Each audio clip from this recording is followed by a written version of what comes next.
Get ready with me while I tell you about my birth story and how I gave birth to her in just 2 pushes. So, for my delivery, I was actually induced due to my gestational diabetes. So, instead of going in for 40 weeks, I went in for 39. Those last 2 final weeks of my pregnancy were just riddled with appointments due to several complications that came out throughout the pregnancy. So, my induction was scheduled for January 2nd. Me and my husband went in, filled out the paperwork needed. So, since it is labor and delivery, if you're not priority, you're not getting in. Thankfully, nobody came in at that time. Nobody was having an emergency at that time. So, they got us in pretty quick. I went to Holy Cross Providence Hospital. It was really nice. It was very spacious, very nice. It was just me and my husband, just like at first. It was just us two. So we finally got into the room. The nurse there set us up. Honestly, the worst part was the IV. And then after that, you sign all the consents and everything. They started giving me Pitocin, and then you could opt if you want the epidural.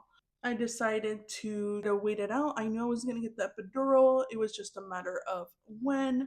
We're at 5 centimeters, and so we got that epidural about 2 hours in after starting the Pitocin, because damn, those contractions really do kick your butt. I was mainly laying down most of the time. My labor in total was probably about 8ish, 9ish hours, so it was a pretty quick labor. I was progressing pretty fast. I did stay a little stuck in 5 for a bit. So since I was kind of staying stuck, my nurse ended up sitting me. She called it the throne. And after that, things went quick. My nurse was like, I'm gonna go to lunch. And I was like, okay. We had some family members coming in and out saying hi to us. I was fine. And then it hit me hard. I went from 5 to 10 in a span of less than 10 minutes. Super duper quick. And you have the little button there, and I started like clicking. I was like, ma'am, I need a push. And she's like, okay, your nurse is on break. We'll start gathering and everything. Waited, and then like another like 5 minute passed by, and I clicked again. I was like, ma'am, I'm pushing. I'm there with my family. My mom looks terrified. My mother-in-law's quiet, like in the corner. She's just like, okay. And I had my husband there too. Those are the people that ended up being in the room. That's why I wanted in the room. It was a little chaotic, but it's okay. So I'm there telling the nurse lady, I'm like, ma'am, I'm starting to push. I cannot control these contractions. I cannot control them. I need to push. And I am pushing. If anything, I am pushing, ma'am.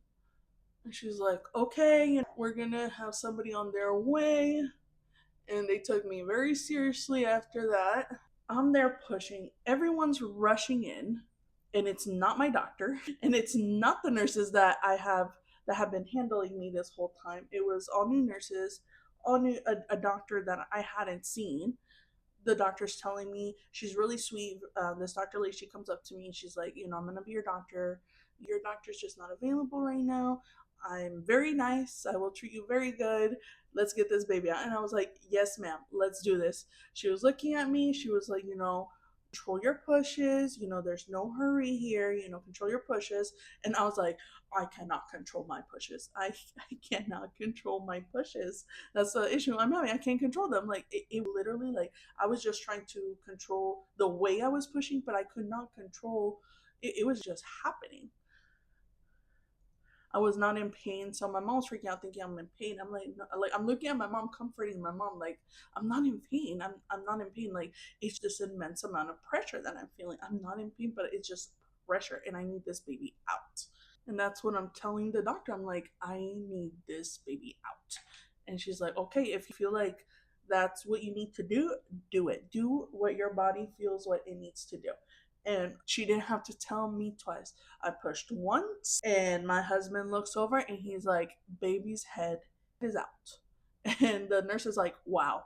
And the doctor was like, wow, you're doing great. You know what you need to do. And she just like did a little ring, and then I pushed one more time. Everything came out. Baby came out. After that, the moment of relief, I'm there crying. I see my little girl. She starts. She had a soft cry. It took her a little bit to cry, but they got her And they were telling me because she came out so quick, I guess it's kind of like a juicer down there for them. So while they're coming out, they're kind of like removing also the fluids that are in their lungs. And since she came out so quick, sometimes what happens is that those fluids don't get squished out enough. So just the first 24 hours, we had to just monitor her that she wouldn't be like choking her own spit up. But they gave her to me. Everything went really well. It was so smooth. Later on, my nurse came in and she was like, wow, I left you. And essentially, I heard the page, but I was already like out on lunch. And I was like, oh no, girl, don't worry. She was really sweet. So I didn't even get to finish my makeup. That's how quick the story was. This makeup routine is taking longer than my birth story. And I'll finish this makeup look and I'll see you guys in the next one.